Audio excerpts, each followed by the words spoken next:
શું તમે જાણો છો કે 2026માં ભારતનો રાજકીય નકશો અને સંસદની બેઠકો હંમેશ માટે બદલાઈ જવાની હતી, પણ છેલ્લી ઘડીએ કંઈક એવું થયું કે બધું જ અટકી ગયું.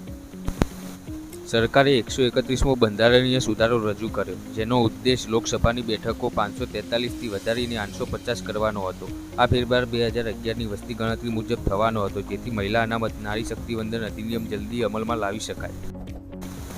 પરંતુ મોટો વિવાદ થયો. દક્ષિણ ભારતના રાજ્યોએ કહ્યું કે વસ્તી ઘટાડવાનું અમને નુકસાન કેમ? જો વસ્તી મુજબ સીટો વધશે તો ઉત્તર ભારતનું પ્રભુત્વ વધી જશે અને દક્ષિણનો અવાજ દબાઈ જશે. આ વન મેન વન વોટના સિદ્ધાંત અને વસ્તી નિયંત્રણ વચ્ચેનો મોટો જંગ છે.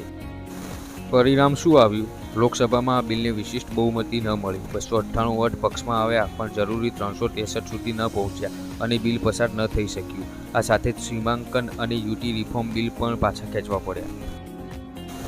તમારા મતે સીટો વસ્તી પ્રમાણે વધવી જોઈએ કે પછી દક્ષિણ ભારતના રાજ્યો સાથે અન્યાય ન થાય તે જોવું જોઈએ? કોમેન્ટમાં જણાવો અને આવા વધુ અપડેટ્સ માટે ચેનલને સબસ્ક્રાઇબ કરો.